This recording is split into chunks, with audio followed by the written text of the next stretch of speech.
You can check into the motel featured in today's movie, but you can't check out. Welcome to Sick Flicks, where I take a deep dive into the cinematic sewer to help you embrace your inner gore geek. I'm Mike Bracken, aka the Horror Geek, and today we're checking into Motel Hell. Released in 1980, Kevin Conner's film was originally supposed to be a much darker story. The earlier script broke a lot of taboos I probably can't mention here without getting demonetized. Again. But all that shifted in early development. Motel Hell went from what looked like it was going to be a gruesome little horror flick and instead became sort of a weird, campy comedy that went on to become a video store staple. But enough about that. Can Motel Hell put 5 barf bags of splatter on your pillow? Let's get to the gore and find out. Oh, and before we get started, today's video is sponsored by patrons Emmanuel Rocks, better known as my pal Breathorn, Nathan Nish, and A. Perez. If you'd like to sponsor some videos and free me from the shackles of YouTube's tyranny, you'll find a link to my Patreon in the pinned comment and description below. And now, let's get bloody. We fade in on an inadvertent ad for Airbnb. I instantly want to spend the night in my car. Honestly, I think this was the inspiration for Hotel California. Wow, it's nice of them to put a copyright disclaimer right on their motel sign. And here's Rory Calhoun wondering how he went from working with Betty Grable and Marilyn Monroe to starring in Motel Hell. He doesn't mind slumming it though, as long as he can keep smoking his sweet purple Urkel. Oh shit, and Wolfman Jack? Do you kids even remember Wolfman Jack? Christ, I'm old. John Ratzenberger is in this. How'd Cliff Clavin get time off from the post office? This music sounds like every 70s and early 80s disaster movie. It's like Airport 77 crossed with Black Sunday. Sad fact, Farmer Vincent Smoked Meats was eventually put out of business by Drayton Sawyer's Barbecue.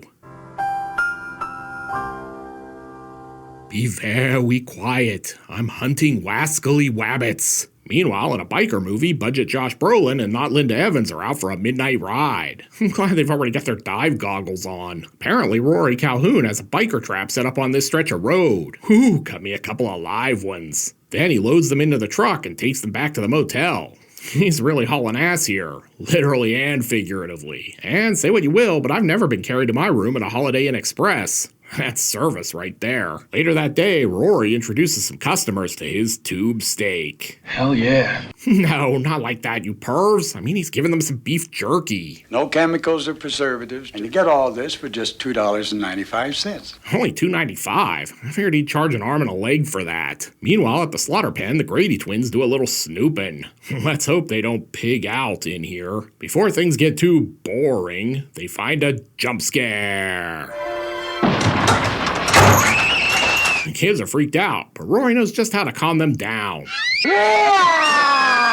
Works every time. With the tourists gone, Rory heads to his happy place, his grow room. Or maybe this is where he keeps Pee Wee Herman's bicycle. Holy shit, did he just put in an 8-track? Do you kids even remember 8-tracks? Christ, I'm old too. Back at the motel, Johnny Law arrives. He's probably just there for some free jerky. But all he finds is crazy fat Ethel. And she's hungry. Luckily for the sheriff, Rory shows up to save his bacon. Ida, let Bruce go. And if you wonder what happened to that biker chick from earlier, here she is. I want to see Bo. He passed away this morning. Unfortunately, she wakes up to some bad news. I want to see him. Well, it's too late. I buried him at sunrise. Is it normal for people to just bury their own dead in this town? With that settled, it's time for some exposition.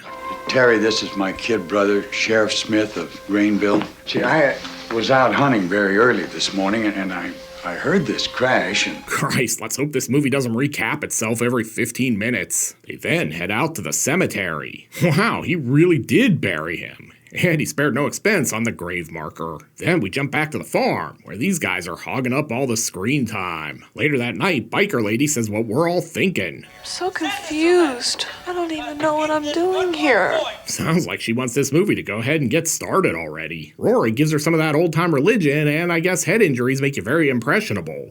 Instant Stockholm Syndrome. I guess you're right. I feel good here. Then she heads off to bed. I wonder if she thinks it's odd when they cover her in honey barbecue sauce before she turns in. I'm sure it's nothing. After that, the USDA inspector shows up to investigate that mysterious hedgerow that Rory was creeping around. Maybe he'll find the plot. Unfortunately, he just finds a pratfall. I was hoping he'd find Narnia, but it does look like he found something in the secret garden. They're growing burlap sacks in here, and they're moving. Honestly, I think that just means they're ready for harvesting. Turns out they're just burying people under those sacks. Rory must be getting ready to start his own head shop. Rory's not going to let Dr. Nosy see anything more, though. He's really burying the competition. Another spot check, Bob? With that subplot wasted, we tune in to yet another set of victims heading toward Rory's tourist trap. Hi, Roseanne. Oh man, this red's too heavy. We better find a place to crash. That's quite a harvest. The meat's already smoked. Or is it baked? Over in Narnia, crazy fat Ethel surveys the crops. Turns out the crops are pissed off. It's clearly planting season on the farm. Rory's like, it's tillin' time. That is right up there for the worst pun in the history of this show. Hey, that's Cliff from Cheers. Maybe this is why he drinks at a bar so much. Say what you will, but this definitely feels like a case of till death do us part. With the new crop in the ground, our farmers work on their marketing strategy. It takes all kinds of critters to make Farmer Vincent fritters. I give it a solid B+. Like all of our modern industrial farms, Rory injects his livestock with hormones so he gets more meat. The next day, our biker chick gets a little too much information at the picnic when Ethel mentions Rory smoked a few dogs in his day. He smoked that old dog just like a hog.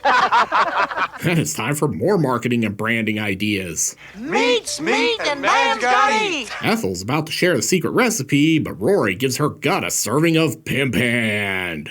Then we jump to on Golden Pond. I thought I might just sort of come along and see what this bullshit is all about. Sheriff here is trying to get out of the friend zone. He asks his biker crush out on a date, which will hopefully not involve eating human meat. I was just kind of hoping you might want to go see the new movie at the drive-in. Speaking of human meat, now we get to see how the crops are fed. I don't remember seeing any of this in my agriculture class at Bovine University. Back in our other story, the sheriff's pirating the movie. Turns out he's too cheap to buy a ticket, so he watches through binoculars. Very classy. And if you were thinking, I really wish this movie had more random characters and plots, well, you're in luck. Here are 2 new victims. Fortunately, they don't get into an accident here because it would have been a real cow-tastrophe. Will you look at those stupid cows?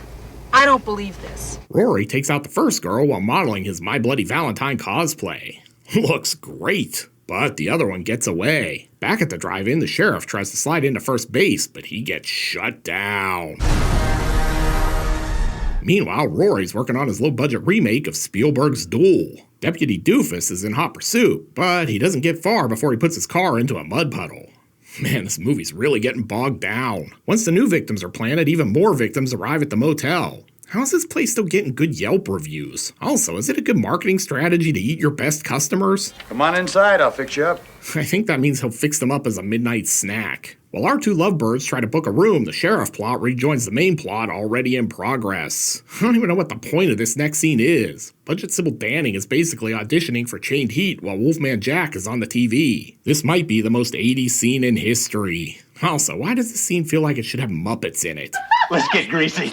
We're watching Motel Hell. We're plenty greasy already. Jesus, this is giving me worse vibes than Necromantic. On the upside, maybe this will help Rory find a healthier hobby than his gardening. How would you like it if someday I taught you the ancient art of meat smoking? Hell yeah. No, not like that. He's old enough to be her grandfather. Rory heads out, so Biker Chick decides to get this plot moving. Let's hope she gets in there and finds some end credits. Unfortunately, all she finds is a jump scare.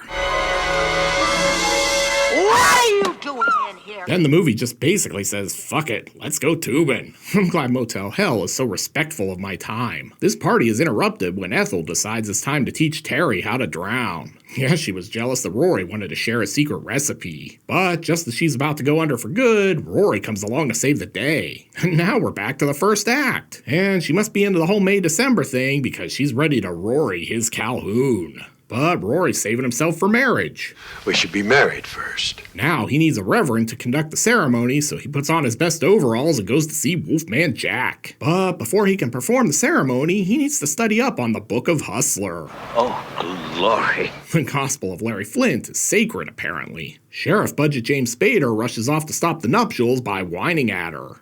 I'm sure that'll work. This does lead me to wonder, if they do get married, will their offspring basically be Sherry Moon Zombie? But Rory shows up, and he's clearly taking the whole shotgun wedding thing way too literally. Turns out Deputy Dewey isn't the only one unhappy about the wedding. Ethel is ultra jealous too. She's so jealous that she secretly replaced her future sister-in-law's drink with blowfish poison. Man, she's a cheap date. One sip and out cold. And I guess Rory is cool with this? I'm so lost. Surely this will all start to make sense in the final 30 minutes. Shit, how are there still 30 minutes left in this movie? Deputy Doofus decides to do a little investigating since there's nothing else to do. Here he finds a motorcycle with a random blown out tire.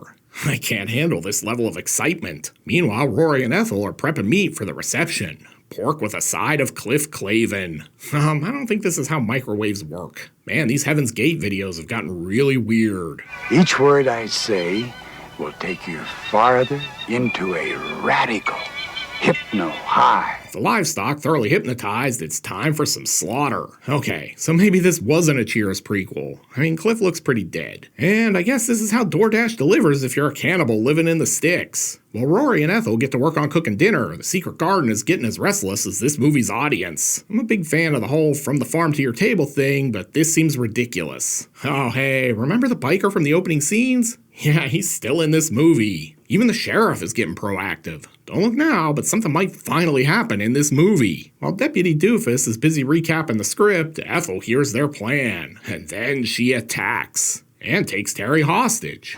We're gonna teach you the finer points of meat smoking. I gotta admit, all this movie's talk about meat smoking just sounds dirty. And don't look now, but the crops are free. As all plots converge, Ethel is given this jump scare.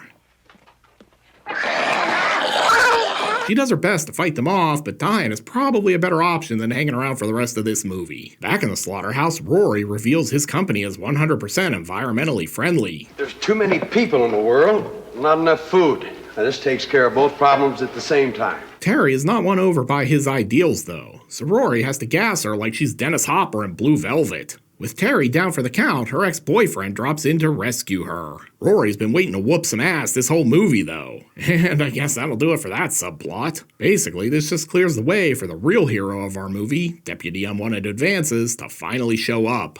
God, is he really the hero? Why do people like this movie so much? Now that he's in the slaughterhouse, let's hope he can rescue her before he gets smoked. But just as he finds her, Rory starts getting pig-headed. Oh sweet, it's Pigsy from Manhunt. Then we're treated to what should be the two coolest words in the history of movies. Chainsaw fight. But Motel Hell finds a way to make even that boring. Come on, movie. This is no Tiger on the Beat. Somehow, Farmer Vincent, revered butcher, is unable to get his chainsaw through Sheriff Dewey's shirt. While the chainsaw fight rages, the damsel in distress wakes up to find she's on a collision course with a bandsaw. Dr. Evil and Snidely Whiplash would be impressed by this convoluted execution method. Through sheer dumb luck, Sheriff Budget James Spader mortally wounds Old Man Vincent, and the audience would cheer if they hadn't left 40 minutes ago. Of course, Rory's not really dead. It's just a flesh wound. Is that a chainsaw in your gut, or are you just happy to see me? With precious little time left, Farmer Vincent gives the survivors directions to his goofy garden. How thoughtful. What will Vincent's last words be? I used preservatives. So much for that whole farm fresh thing. God bless America, huh? And finally, back at the secret garden, we find that crazy fat Ethel has been planted face down. Maybe she's part potato. Don't they grow underground? Then the movie ends, or it's shorted out. Either way, I'm out of here. And that was Motel Hell. In the pantheon of great 1980s horror films, this is one people really love. I'm not entirely sure why. I mean, Rory Calhoun is fun, but the whole thing just feels silly and, well, kinda goofy. Even the much ballyhooed chainsaw fight feels a little underwhelming. I don't hate Motel Hell, but it's not exactly a favorite of mine either. I'd have been really interested to see the darker original script for the film before they decided to make it a comedy. But enough about that. Can Motel Hell serve up enough human meat room service to fill 5 barf bags? Let's go to the gore card. In terms of gross anatomy, Motel Hell is modestly bloody. We're treated to some throat slashes, some vivisected bodies hung on meat hooks, and the chainsaw showdown. There's just enough here to give Motel Hell a respectable 3 barf bag rating. This is a modestly sick flick. Looking for more splatter comedy? Then be sure to check out my review of The Laughing Dead. You'll find a link here on the screen. I'll meet you over there. Until next time, I'm Mike Bracken, aka The Horror Geek, bringing you all the splatter that matters.